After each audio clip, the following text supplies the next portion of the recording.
Hi, I'm going to talk a little bit today about the difference between theoretical and technical eclecticism in therapy. And I know that those are kind of strange words, and if you're not a therapist or in the mental health field, this might sound a little bit strange. So I want to kind of define my terms to start. So eclecticism, we'll just start with that word.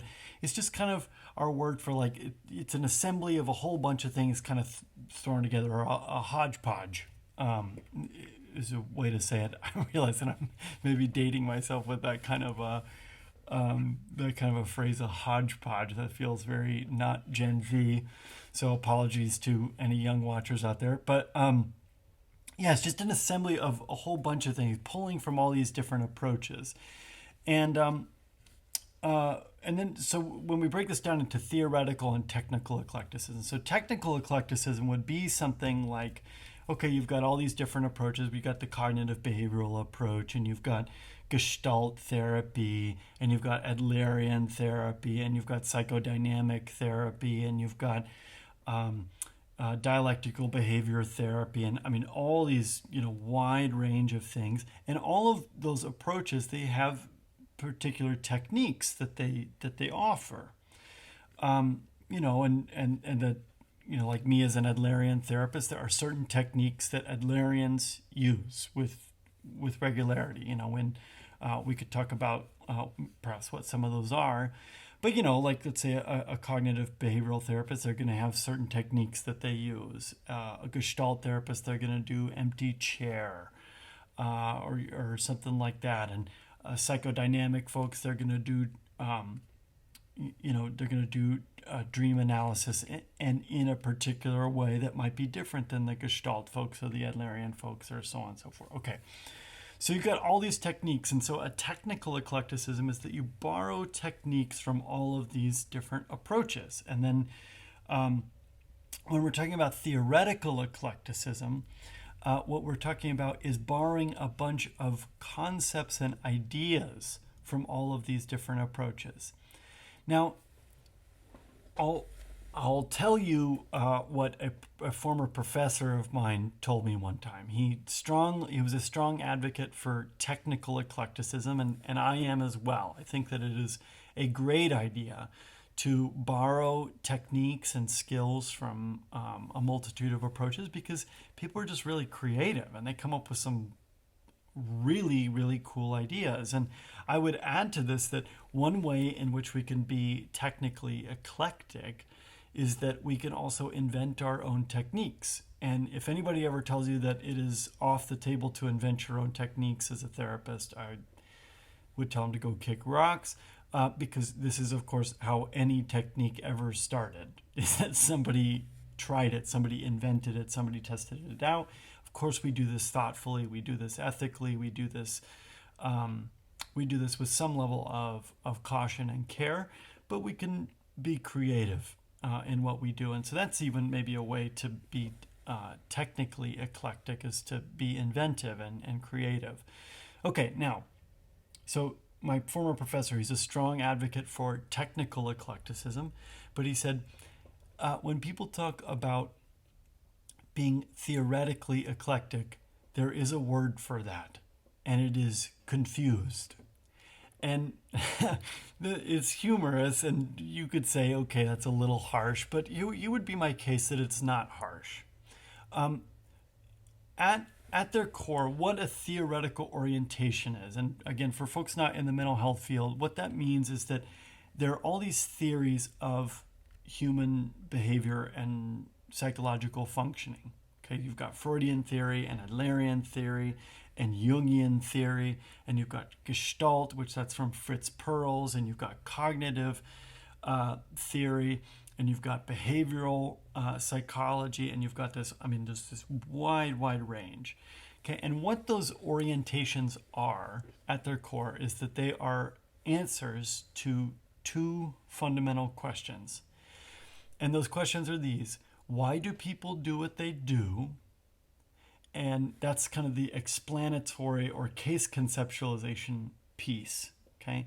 And then there's the second question is, and how do people change? And that is we'll call that maybe the intervention level.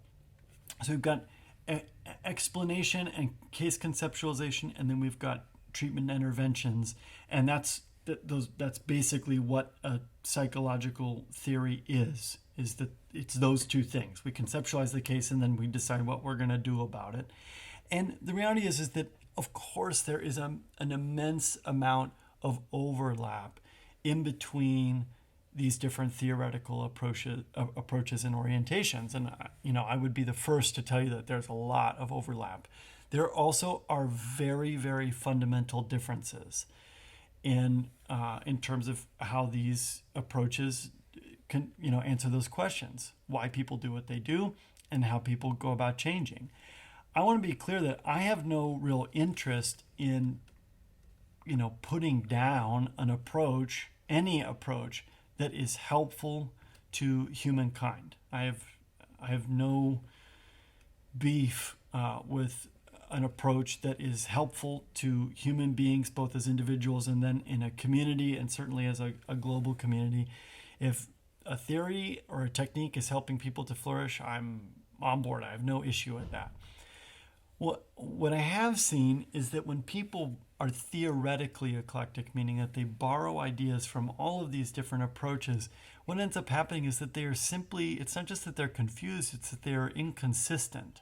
And when you're inconsistent, one of the things that does is that means that as a clinician, you are not committed to a certain way of conceptualizing the case, a method of conceptualizing a case. And what that means is that you're also not committed to a way of figuring out what treatment interventions are going to be most helpful.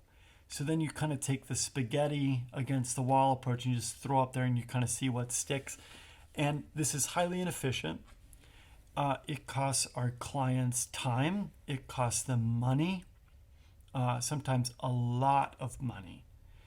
People, maybe they spend 5 years in weekly therapy when if someone would have just committed to a focused approach, they could have identified a few, conceptualized the case in a fundamentally theoretically sound way.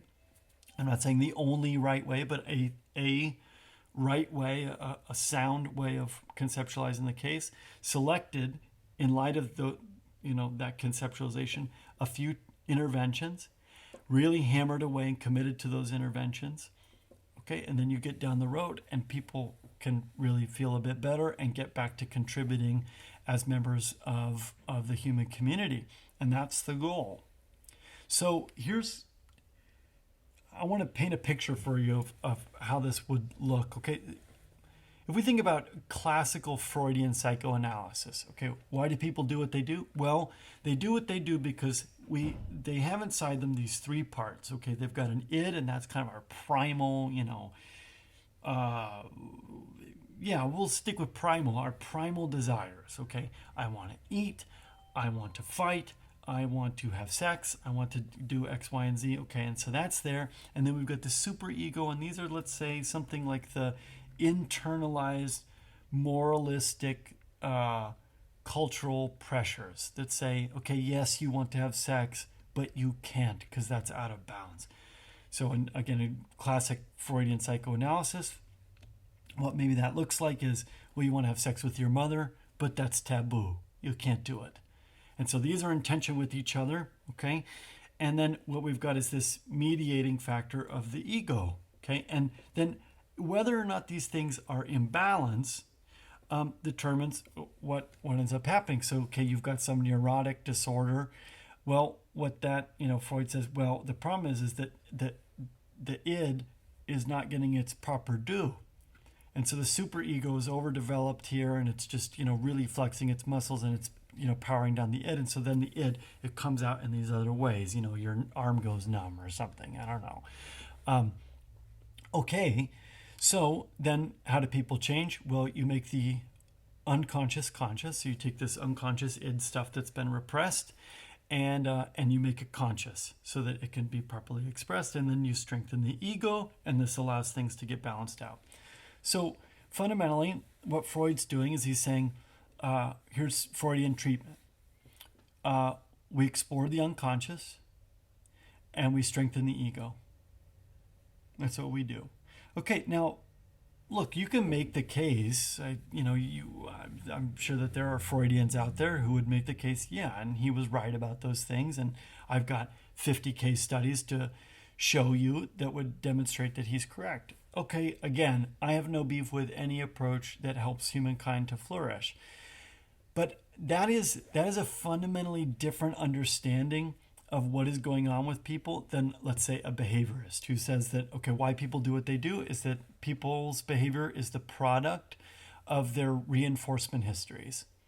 And so, how people change is that you design a reinforcement history in order to, or a new reinforcement schedule to evoke a certain behavior. Okay, now, again, you could, like, there are behaviorists out there and they've got mountains of research to say yes and that's correct and so on and so forth. And I think all of this is up for, healthy debate. I have no beef with any approach that helps humankind to flourish. But what I am saying is that these fundamentally, is there overlap between those two approaches? Absolutely there is. Are they fundamentally compatible with each other? No. If you blend the two approaches, does that lead to an unfocused approach to therapeutic work? I think it's my opinion, and I would invite feedback here, but I think unequivocally yes. And again, that's not just about efficiency being the highest value. I don't hold efficiency as a particularly high value just as a person, but it costs our clients care, it costs them time during which they are suffering. So it costs them pain and suffering, it costs them time, and it also costs them money. And this is significant. And so this is why one of the things that I do some supervisory work for clinicians who are pursuing licensure in the state of South Carolina where I work. And I ask all of my supervisees, no, I guess I'm not quite as insistent on this perhaps as I should be, but I do ask them to develop a sound theoretical orientation. And by that, what I mean is that I want them to have robust answers that feel right to them in how they see the world. I want them to be able to answer the question, how do people do what they do? Why do people do what they do? And how do they change? And I make very clear that the answer, it depends. What that means is that you don't know yet. And that's okay. Like, there's time to develop and grow. And I hope that my answers aren't precisely what they are today. I hope that they continue to change and develop, at least in some nuanced ways. But I do think that I'm a big fan of technical eclecticism, but I am concerned about the potential dangers of theoretical eclecticism. And it is my firm opinion that our mental health system and world, I think we would do much better by our clients if we would insist upon, for ourselves, not for others, but for ourselves, that we have robust answers to those questions. And then out of those questions, we would conceptualize cases and have a focused approach to selecting treatment interventions. So my 2 cents would welcome any disagreement and pushback, but just a few brief thoughts on that. Thanks so much for listening. Bye.